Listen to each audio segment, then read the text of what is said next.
అందరికీ నమస్కారం. క్షమించాలి, ఎందుకంటే నేను విశాఖపట్నానికి మా దుష్టుడు దుర్మార్గులు రానివ్వలేదు, కానీ బ్రతిమాలుకున్నారు. సో కాబట్టి నేను వెళ్ళలేదు. బట్ కలకటాకి అంటే మా మిగిలిన టూర్ ప్రోగ్రామ్కి ఎటువంటి విఘాతం లేకుండా నేను పాల్గొవాలి కాబట్టి బయలుదేరే ముందు కాస్త ఎర్లీగా పెట్టుకోవాల్సి వచ్చింది. సో అంచేత ఈ టైం చేంజ్కి ఎవరికైనా ఇన్కన్వీనియన్స్ అయితే ఎక్స్ట్రీమ్లీ సారీ. ఈరోజు ఇంక మళ్ళీ ఒక 3-4 రోజులు గ్యాప్ రావచ్చు. అందుకని ఈరోజు ముఖ్యంగా చెప్పుకోవాల్సింది జగనన్న అమ్మఒడి. అంటే ఆ స్కీమ్ ఇప్పుడు దాకా నేను అమ్మఒడి అని అనుకున్నా. ఈ ఒక్క స్కీమ్ని వదిలేసాడు బాబు, ఈ తండ్రి కొడుకులు వదిలేసారని అనుకున్నా. లేకపోతే చూస్తానన్నా అయితే జగన్ అన్న, లేకపోతే వైఎస్ఆర్. అంటే తండ్రి పేరు పెట్టాడా ఇతను, పార్టీ పేరు పెట్టాడో నాకు తెలీదు. పార్టీ పేరు అయి ఉంటుంది. సో ఆ అమ్మఒడి నేను కొంతమందితో మాట్లాడా. ఈరోజు ఉదయమే ఒక స్నేహితుడితో మాట్లాడితే, పేర్లు చెప్పకూడదు కాబట్టి నేను చెప్పలేను. వాళ్ళ అమ్మాయి చదువుకునే స్కూల్లో గత సంవత్సరం 250 మందికి అమ్మఒడి వస్తే ఈ సంవత్సరం 175 మందికే లిస్టులో ఉంది. వాళ్ళకు కూడా ఇంకా చాలా ఇన్ఫర్మేషన్ డైరెక్ట్గా తీసేశారు. నీకు అది లేదు, ఇది లేదు, నీకు 4 చక్రాల వెహికల్ ఉంది, లేకపోతే ఏదో సంథింగ్ మరి ఎందుకంటే తగ్గించాలి. 15,000ని 13,000 చేశారు. స్విచ్ ఆఫ్ పెట్టి 15,000ని 13,000 చేశారు. అలాగే ఒక సంవత్సరాన్ని చాలా గమ్మత్తుగా వ్యవహరించి ఆ బడ్డెని తగ్గించుకోవడానికి ఎత్తేశారు. సుమారు 6,500 కోట్లు అమ్మఒడి మన ఎక్స్పెండిచర్ అని అనుకుంటే ఒక 44 లక్షల మందికి అది కాస్త మొహమాటంగానే ఉన్నదన్నట్టు రాస్తే మళ్ళీ ఇబ్బంది రావచ్చనే మేము కొన్నిట్లో ఆల్రెడీ 1,50,000 కట్టింగ్,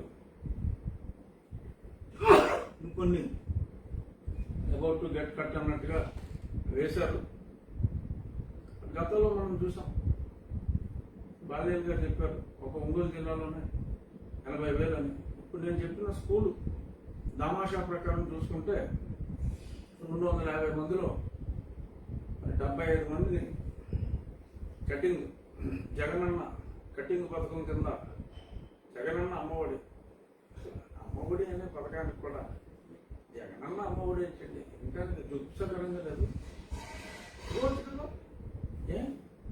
ఈ పేరు పెట్టుకున్నప్పుడు పార్టీ గౌరవ అధ్యక్షురాలు విజయమ్మ అమ్మఒడి అని పెడితే ఎంత డీసెంట్గా ఉంటుంది, ఎంత మర్యాదగా ఉంటుంది. జగనన్న అమ్మఒడి, మగవాడు అమ్మేటి ఎలా ఉంటుంది ఇనివాడికి? అందుదాకా ఏదో అమ్మఒడి అనుకున్నాం, ఇప్పుడు తేడా సరిగ్గా చూస్తే తెలిసింది. పైన ఈయన ఫోటో, అమ్మ ఫోటో, సరే ఏదో ఫోటో లేదని వేసుకోండి. కానీ ఇలాగ కటింగ్లు చేసేస్తే మరి ఓట్లు పోతాయమ్మా. అసలే అంత మాత్రంగా ఉంది పరిస్థితి. ఉపాధ్యాయులు పోయారు, ఉద్యోగస్తులు పోయారు, నిరుద్యోగులు పోయారు.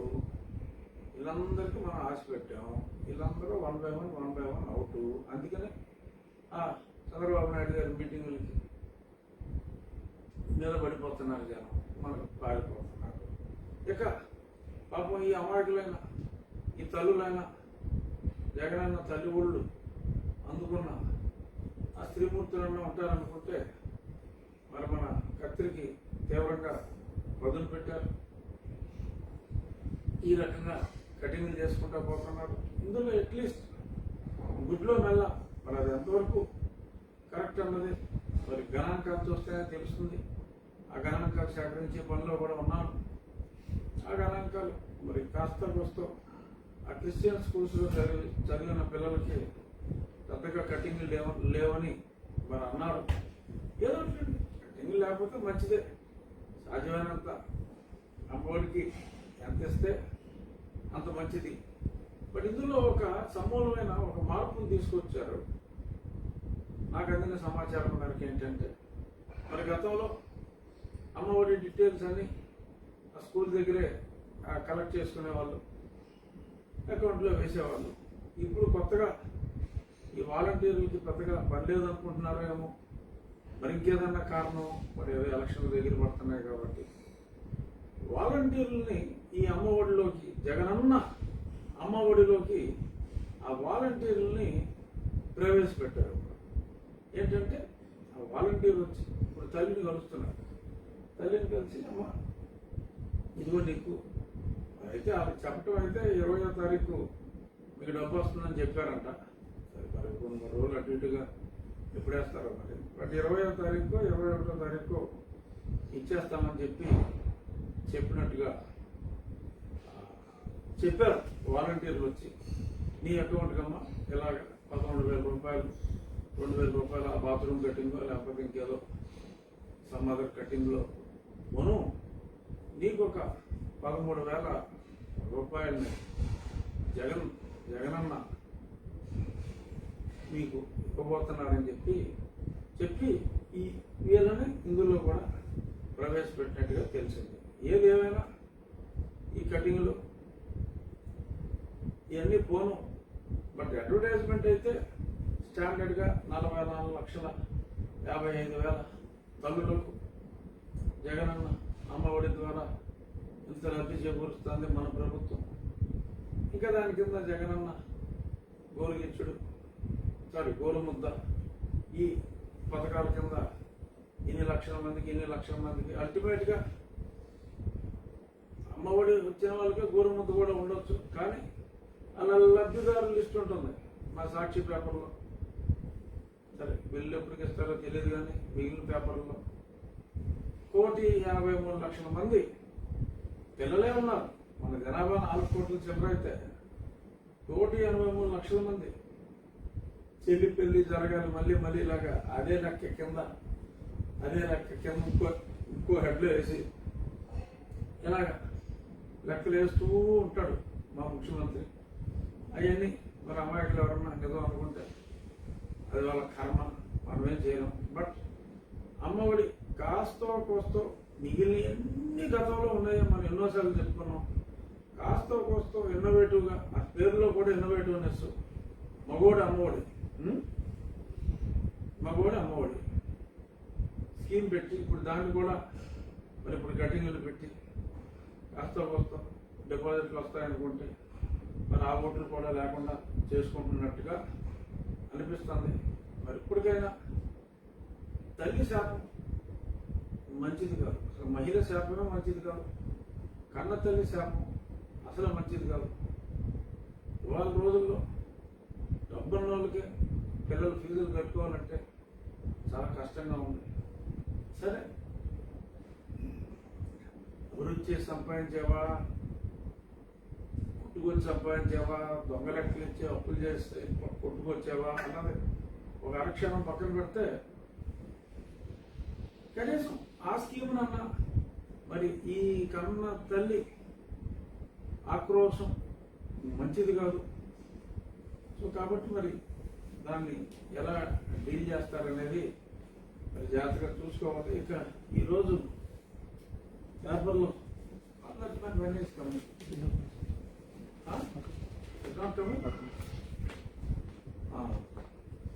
ఇప్పుడు ఇవాళ పేపర్లో చూపెట్టారు ఫుల్ పేజ్ అడ్వర్టైజ్మెంట్. ఒకసారి అడ్వర్టైజ్మెంట్ చూస్తే దీని మీద దేవాలయం పునర్నిర్మాణానికి అయిన ఖర్చు కన్నా మరి నిజంగా ఈ సాక్షుల అడ్వర్టైజ్మెంట్కి ఎక్కువ ఖర్చు అవుతుంది. లోపల ఇంకో పేజ్ ఉంది.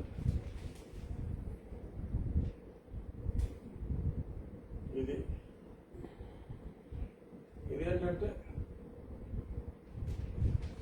చూడండి, ఇక్కడ మీకు గుడి బొమ్మ ఎంత ఉంది, ముఖ్యమంత్రి గారి బొమ్మ ఎంత ఉంది. ఇది అడ్వర్టైజ్మెంట్. దీన్ని బట్టే మనకు అర్థమైపోతుంది. ఇక ఆ లోపల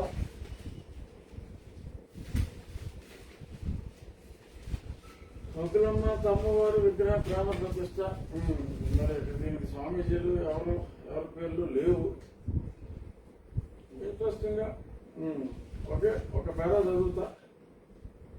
విశ్వమాత శ్రీ ఒకలమాత అమ్మవారి ఆలయానికి పూర్వ వైభవం సంతరించుకునేలా పునర్నిర్మాణానికి సంపూర్ణంగా సహకరించిన శ్రీయుతుడు శ్రీ వైవి సుబ్బారెడ్డి గారికి, టీటీడీ ఈవో శ్రీ ధర్మారెడ్డి గారికి, మాజీ టీటీడీ ఈవో శ్రీ జవహర్ రెడ్డి గారికి, చంద్రగిరి ఎమ్మెల్యే శ్రీ చెవిరెడ్డి భాస్కర్ రెడ్డి గారికి ప్రత్యేక ధన్యవాదాలు.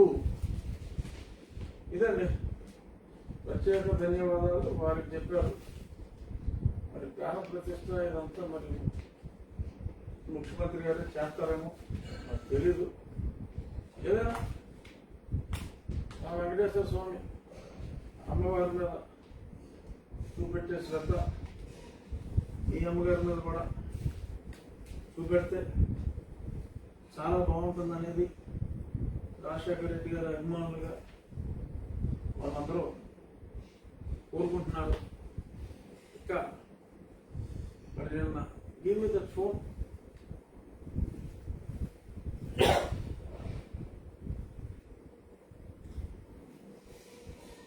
ఈ మధ్యన ఆ ప్రెసిడెంట్ లిస్టులో ఒక 6 పేర్లు వస్తాయి. పుట్టిన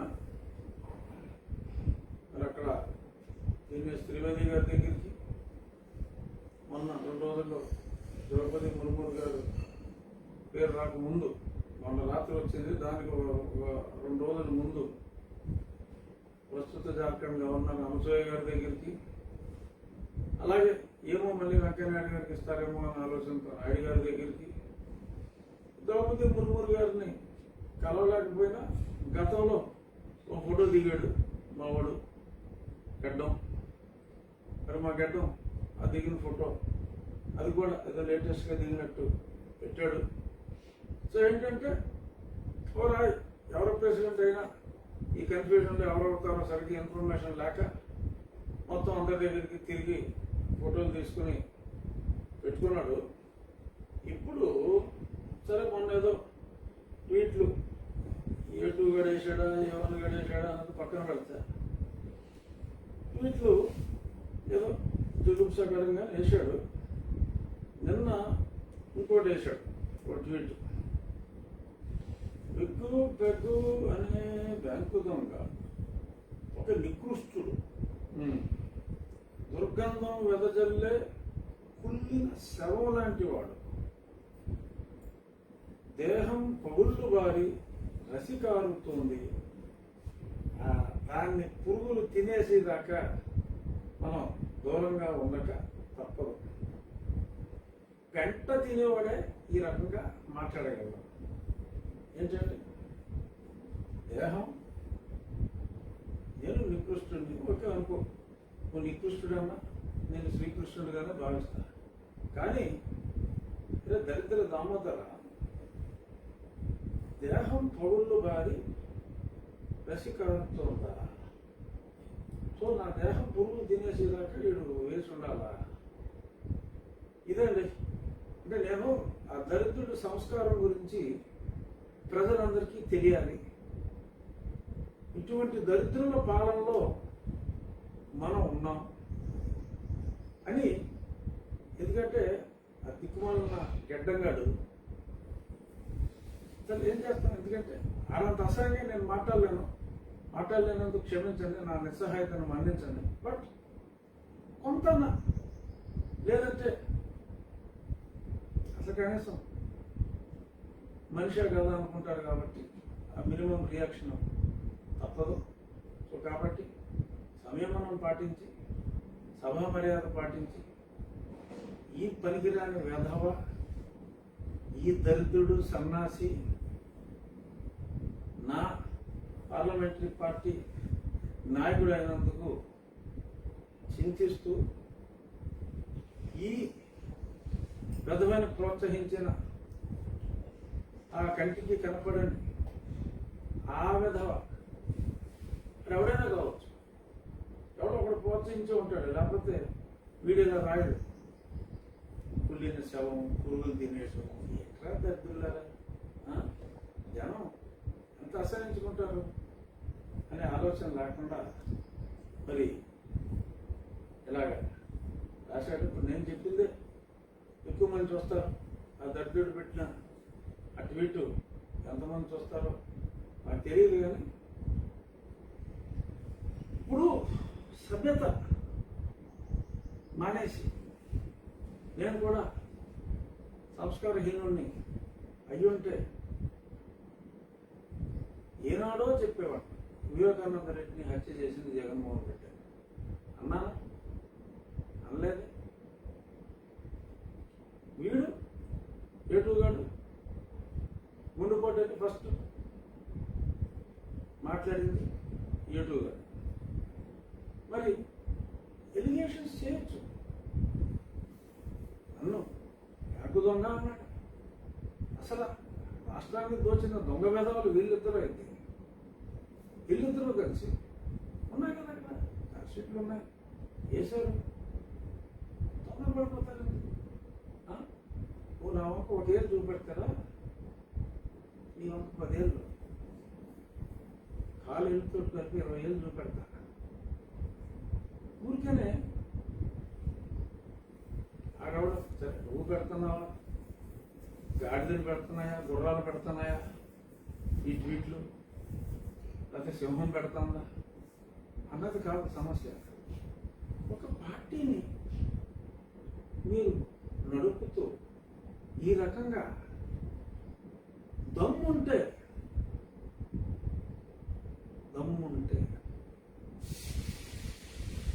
చేసుకోరా. నాకు పుల్లిన శ్రమ అంటున్నావు కదా, పులిపోవాలంటున్నావు కదా దరిద్రుడా.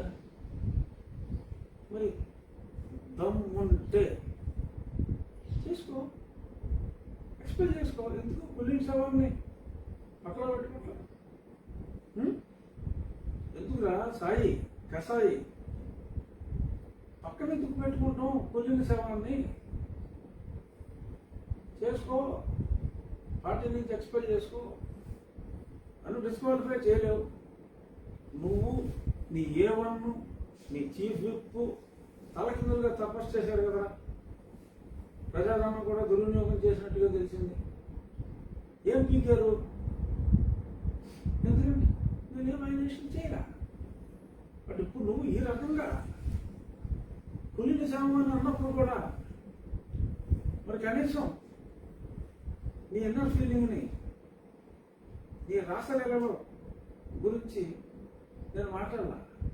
చెప్తే ఒక పెద్ద గమనం అవుతుంది. ఇంకా చాలా హిస్టరీస్ గురించి మాట్లాడాల.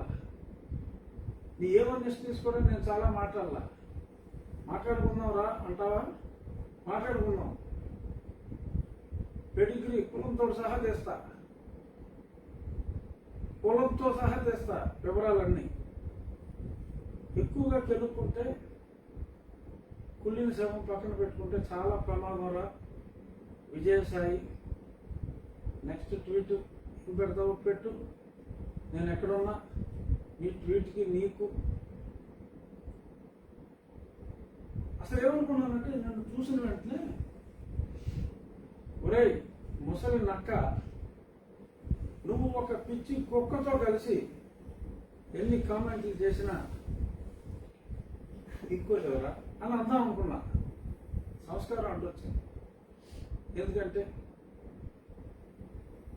మళ్ళీ జనాలు కన్ఫ్యూజన్, ఎవరిని ఉద్దేశించి అనుంటాడు పిచ్చి కుక్కని. ముసలి కంటే అర్థమైపోతుంది నీ మొహం కూడా. అస్తా ఒక్కర ఈటీ అనే సినిమా వచ్చింది గతంలో, ఈటీ. ఇతను స్టీవెన్ స్పీల్బర్గ్ సినిమా. అంతర్గ్రహ నివాసి. చాలా మంది కోతి బొమ్మలు పెడుతున్నారు, మీకు చాలా మందికి తెలియదు. ఒకసారి ప్రేక్షకులందరికీ చెప్తున్నా, గూగుల్ చేయండి ఈటీ అని చెప్పి ఒక సినిమా నొక్కండి. ఆ ఈటీ మోహన్ చూడండి, వీడి మోహన్ చూడండి, ఇద్దరికి పెద్ద తేడా ఉండదు. ఆ ఈటీ గాడు మరి ఎవరితో కలిశాడు? మరి ఈ రకంగా నేను ముసలినక్కైతే ఈడే అలానా వాడు పిచ్చుకోక్కని నేను చెప్పట్లా. ఎందుకంటే ముసలినక్కతో ఒక పిచ్చుకోక్క కాంబినేషన్ ఉంటేనే ఇలాంటివన్నీ పాసిబుల్ అవుతుందని చెప్పి మరి చాలామంది ప్రజలు అనుకుంటున్నారు. ఎవరు ఒక కుక్క కొన్ని వందల కుక్కల అంటే కుక్కని అచ్చతెలుగులో గ్రామ సింహాలను కూడా అంటారు. సో మరి ఎన్నో మరి గ్రామ సింహాలు కుక్క కాటికి చెప్పు దెబ్బ అన్న సామెత ఉంది. మరి ఆ రకంగా మరి ఇప్పటికైనా, ఎందుకంటే నేను గతంలో చూసా, వీడు పెట్టాడా ఆడు పెట్టాడా అన్నది పక్కన పెడితే ఆ ట్వీట్లు నేను ఇచ్చిన రియాక్షన్కి చాలామంది రాజుగారు ఆడికి బుద్ధి లేకపోతే బుద్ధి లేదు, ఆడ పేడ తింటున్నాడు, మీ స్థాయికి మీరు కూడా ఆ దరిద్రులకి రెస్పాండ్ అవటం మాకు నచ్చలేదు అని చెప్పి నన్ను కూడా మందలించడం జరిగింది. బట్ నన్ను మందలించిన వారికి నేను థ్యాంక్స్ చెప్తూ, కృతజ్ఞతలు చెప్తూ, నేను దయచేసి నా బాధను అర్థం చేసుకోండి. మరి ఈ రకంగా కుళ్ళిన శవంతో పురుగులు తినేయాలని కోరుకుని, అంటే చంపాలని చూశారు దరిద్రుల్లో. చిక్కుక్క, కొంటనక్క, ముసిలినక్క, మళ్ళీ సస్పెన్స్ పిచ్చుకుక్క ఎవరు, కొన్ని పిచ్చుకుక్కలు చంపాలని చూశారు. మరి అప్పుడు సభలను ఏమైనా కూలబెడదాం అనుకున్నారేమో నాకు తెలియదు. ఇప్పుడు మరి ఈ రకంగా డైరెక్ట్గా వేచి చూడాలంటాం, శవం అంటాం, ఇలాంటి మాటలు రారా నియోజకవర్గానికి రారా అంటాం, ఇవన్నీ ఈ ప్రజాస్వామ్యంలో మనం ఎన్నుకున్న పరిపాలకులు ఈ రకంగా, ఎందుకంటే శివుడాజ్ఞ లేనిదే చేవైనా కొట్టదు. ఈ లఫంగయ్య గారు మాట్లాడాడంటే ఈ లఫంగకి కీర్తి కెపాసిటీ ఎవడుకుంటుంది అందరికీ తెలుసు. ఎంత నంగనాశిలాగా మాట్లాడినా, ఎంత పెద్ద మనిషిలాగా కవులు చెప్పిన జనాలకి అర్థమవుతుంది. బట్ కనీసం మారినట్టని నటించట్లేదు, అసహ్యంగా ఉంది. చూసే వాళ్ళకి చిచ్చి ఇలాంటి వాళ్ళతో ఓటేశాం అని అసహించుకుంటున్నారు. మిమ్మల్ని అసహించుకుని ప్రక్రియలో మరి కాస్తో కోస్తో మరి దుష్ట చతుష్టయం అంటే ఈ నలుగురు అన్నారు. ఈ దుష్ట చతుష్టయంలో నేను లేకపోయినా అంటే సజ్జల సాయి, అసలు కసాయి, ఈ బ్యాచ్ లేకపోయినా మరి ఈ పార్టీలో ఉన్నందుకు నాకు దొబ్బులు పెడుతున్నారు. మరి మీరు తిడితే తిరిగి 1% తిట్టినా కూడా నన్ను కూడా కొంతమంది నా అభిమానులే తిడుతున్నారు. సో కాబట్టి మరి ఇంకా ఎక్కువ మాట్లాడి వేయటు, ఇంకా ఎక్కువ మాట్లాడి మరి నిన్ను నీకు ఇచ్చేవాడిని తిరిగి తిట్టించడం నీకు అవసరం అనుకుంటే రా, ఒక గంటలో ఇంకోటి వదులుతా. నేను కూడా అర్థం ఏంటుంది, ఎందుకంటే కొన్ని సెల్ఫ్ మ్యూట్ చేసుకోవాలి, మాట్లాడకూడదు, మంచి పద్ధతి కాదు. ఇక ఎవడో కడుపు చేసి వెళ్తే 7వ నెలలో పెళ్లి చేసుకుని నేను పెద్ద మగవాడిని, నేను సింహాన్ని, పుల్ని, 2 నెలలకే నేను పిల్లలు పుట్టించానన్నా అంట. దానికడికి ఒక ఎరుగోడు అది కదా. ఇప్పుడు చంద్రబాబు నాయుడు గారు ఆయన ముఖ్యమంత్రిగా ఉన్నప్పుడు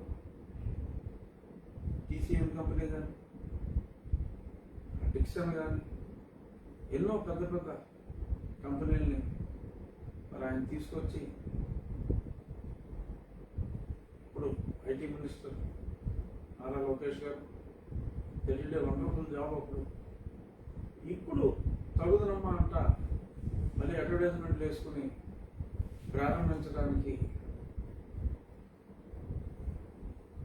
చూసే వాళ్ళు కాస్త ఎబ్బెట్టుగా ఉంటుంది. అసలు తండ్రి నవ్వుకున్నా మరి ఎలాగ క్లెయిమ్ చేసుకుంటున్న ఈ తండ్రులను చూసి జనం నవ్వుకుంటున్నారు. మరింత మరింత నవ్వుల పాలు కాకుండా ఉంటే బాగుంటుంది. ఇక ముగించే ముందు అసలు సస్పెన్స్ ఏంటి? త్రిపుర భీమవరం వస్తాడా రాడా? నేను నిన్న ఎంఓఎస్ హోమ్ నిత్యానందరావు గారిని కలిశాను. ఈ దరిద్రాలు దారుణాలు చెప్పాను. Yes, no doubt law and order state సబ్జెక్టే, అందులో ఎటువంటి సందేహం లేదు. బట్ ఇక్కడ ప్రధానమంత్రి టూర్తో ఇది లింకప్ అయి ఉంది. ప్రధానమంత్రి టూర్లో ఎటువంటి అవాంఛనీయ సంఘటనలు జరగకుండా చూసుకోవాల్సిన బాధ్యత కేంద్ర ప్రభుత్వం మీద కూడా ఉంది. ఆ సెక్యూరిటీ అక్కడ ఎటువంటి జరగకుండా చూడాలని. ఎందుకంటే పెరిగిపోతుంది. ఈ ముఖ్యమంత్రిని చూడటానికి వచ్చేవాడు ఏంటి, ఎవరు రావట్లేదు. సరే, అతను వస్తాడా రాడా? ప్యారిస్లో మరి ఇప్పుడు 10 రోజులు పర్మిషన్ ఇచ్చారంట. మరి ఆ 10 రోజులకి ఎన్ని రోజులు ఉంటాడు? మరి 4వ తారీఖు వస్తాడో రాడు ముఖ్యమంత్రి తెలీదు. ఎందుకంటే ఎందుకు వాడు వీడని ఎందుకు అంటున్నా? ఒకసారి నా పార్టీ జనరల్ సెక్రటరీ ప్రెసిడెంట్ చెప్పకుండా మాట్లాడటం, నన్ను ఆడు వీడు అని, నన్ను చావాలని, నన్ను కుళ్ళిన శవం అని, మరి ఇన్ని మాటలు మాట్లాడిన తర్వాత ఇంకా నేను ఇదివరకు మాట్లాడినట్టు గౌరవనీయులైన ముఖ్యమంత్రి వర్యులు జగన్మోహన్ రెడ్డి గారు అంటే జనం చెప్పుకొడతారు నన్ను. సో నాకైనా సిగ్గుండాలి కాబట్టి సరే, ఇచ్చిన మర్యాద చాలు. రాయలసీమ స్టైల్లోనే మాట్లాడుకున్నాం. నువ్వు అని అనుకున్నాం. వాడు నన్ను నువ్వు అంటాడు కాబట్టి నేను వాడు నువ్వే అంటాను. సో నేను ప్రధానమంత్రి గారికి కూడా నిన్న లేఖ రాశాను, హోమ్ మినిస్టర్ గారికి రాశాను, ఎంఓఎస్ గారిని కలిశాను, సెక్రటరీ హోమ్ని కలిశాను. వాళ్ళు చేస్తున్న దారుణాన్ని దాస్టయ్య గారిని చెప్పాను. యాజ్ ఆఫ్ నౌ నా మీద స్టే లేని కేసు లేదు. కొత్తగా ఏదైనా కేసులు పెట్టుకుంటే హోమ్ సెక్రటరీ గారికి ఏం చెప్తున్నట్టు ఇవన్నీ కూడా నిజంగా ఎవడో పెట్టేవాడు లేడు అక్కడ. వీళ్ళే స్క్రిప్ట్ రాసి గతంలో ఆ మంత్రి రంగరాజు రాసి రంగరాజుకి సర్దార్ చెప్తే మరి సర్దార్కి ఏమని చెప్పుకుంటాడు? ఇచ్చారు ఒకే ఐడెంటికల్ స్క్రిప్ట్ రాసి ఒకేసారి కొన్ని పోలీస్ స్టేషన్లు, ఒకే కంప్లైంట్ అన్నూరులో, అలాగే 3 సార్లు అయింది. ఏదైనా ఉంటే 5వ తారీఖు తర్వాత 175 నియోజకవర్గాల్లో ఏయోటి రాసి 175 కేసులు పెట్టుకోండి, కోర్టుకి వెళ్దాం, చూసుకుందాం. ఆ రోజు నీ మొహం చూడటానికి ఎవరు రాడు అక్కడికి. వీలైతే నువ్వు కూడా రామాక, ముఖ్యమంత్రి రాబోతూ వచ్చిన నష్టం లేదు. నా నియోజకవర్గం కాబట్టి నేను అంతా నువ్వు ప్యారిస్ పో. ప్రధానమంత్రి గారు కార్యక్రమం కాబట్టి నీ మీద ఇప్పుడు చర్యలు తీసుకోలేకపోవచ్చు. ఎందుకంటే 18వ తారీఖు పోలింగ్ ఉంది. పెద్ద ఓట్ల అవసరం లేకపోయినా మెజారిటీ కావాలి కాబట్టి అఫ్కోర్స్ విత్యాసాలు వేస్తే తీసుకెళ్ళి 10 రోజుల్లో బొక్కలు వేస్తారు. శశికళకు జరిగినట్టే ఆ భయం నీలో ఉంది. అయినప్పటికీ ఏదో మేకపోతే గవర్నమెంట్ టెంపరీగా ఏదో ఇన్కమ్ ట్యాక్స్ ఏదో రిలీఫ్ ఇచ్చిందని అనుకుంటున్నాం. బొక్కలోకి వెళ్ళటం ఖాయం. ఎందుకంటే నన్ను ఒక శవం కూలిపోవాలనుకున్నావు కాబట్టి నేను పప్పులోకి వెళ్ళాలని అనుకోవడంలో తప్పేం లేదు. ఆ ప్రయత్నం నేను చేస్తాను. వేరులోకి హైకోర్టులో ఉంది. నువ్వు మేనేజ్ చేసావా, నీ అదృష్టమో నా అదృష్టమో తెలియదు. కొట్టేస్తారన్న సంగతి నాకు తెలిసినా కూడా బెయిల్ అప్లికేషన్ పట్టకుండా పెండింగ్లో ఉంది. అక్కడ కొట్టిన తర్వాత సుప్రీంకోర్టుకి వెళ్తా, ఇంకా అడిషనల్ ఇన్ఫర్మేషన్ కూడా ఇస్తా. చూద్దాం, న్యాయం ఆలస్యం అవ్వచ్చు తప్ప అల్టిమేట్గా న్యాయం జరగకపోదు. చూద్దాం. నువ్వు కోరుకో, నీ కోరికలు నా కోరికలు కూడా నేను కోరుకుంటాను. బట్ ఈ ప్రాసెస్లో ప్రజలకి ఇప్పటికే నీ మీటింగ్లు అంటే పారిపోతున్నారు. ఇంకా ఇలాంటి చెత్త నా కొడుకులతో చెత్త వాగులు వాయించి మరింతగా దిగజార్చి వాడి ద్వారా నేనేం కావాలని మీరందరూ కోరుకుంటున్నారు, ఆ పరిస్థితి మీకు రాకూడదని ఇవాళ మరి వెంకటేశ్వర స్వామి తల్లి, ఆ పురాతన ఆలయం, మరి పాపం తల్లిని గౌరవించడానికి చెల్లిని పట్టించుకొని ఒక వ్యక్తి చేతుల్లో జరగటం ఈయన అదృష్టం, ఒకరిమాత గారి దురదృష్టం. చూద్దాం. మరి ఒక 4 రోజులు 5 రోజులు బ్యాలెన్స్ టూర్ ఉంది కాబట్టి మరి అప్పుడప్పుడు ఏదైనా వాళ్ళు ఇంకా ఎక్కువ పిచ్చి పనులు చేసాం, లేకపోతే ఈ దొంగలు కొంటా. అసలు దేశంలో ఎంతకంటే దొంగలు ఉన్నారా? నేను బ్యాంకులో ఉంటాను. అసలు మీకన్నా దొంగలు ఉన్నారా? 2004లో 9 లక్షలు ట్యాక్స్ రా, ఇప్పుడు ఇన్ని వేల కోట్లు ఆస్తా. అలా వచ్చిందిరా. మళ్ళీ మీరు ఆడది ఈడిదే అని మాట్లాడతారా? సిగ్గుందరా మీకు మాట్లాడటానికి? ఎక్కడ వివేకానంద రెడ్డి కేసులో మీ పేర్లు అందరూ వస్తాయని చెప్పి రామ్ సింగ్ని రివర్స్ కేసు పెట్టారు, ఇంకెన్నెన్నో చేస్తున్నారు. అన్నీ వస్తాయి బయటికి. ఈ రాష్ట్రపతి ఎలక్షన్ అయిపోయినా అన్నీ వస్తాయి. ఈ కేసులే కాదు, ఆ మర్డర్ కేసులో కూడా చాలా పేర్లు వస్తాయి. ఏం వస్తాయో చూద్దాం. గిరిగీసా చూసుకున్నారా? క్లోజ్. Thank you.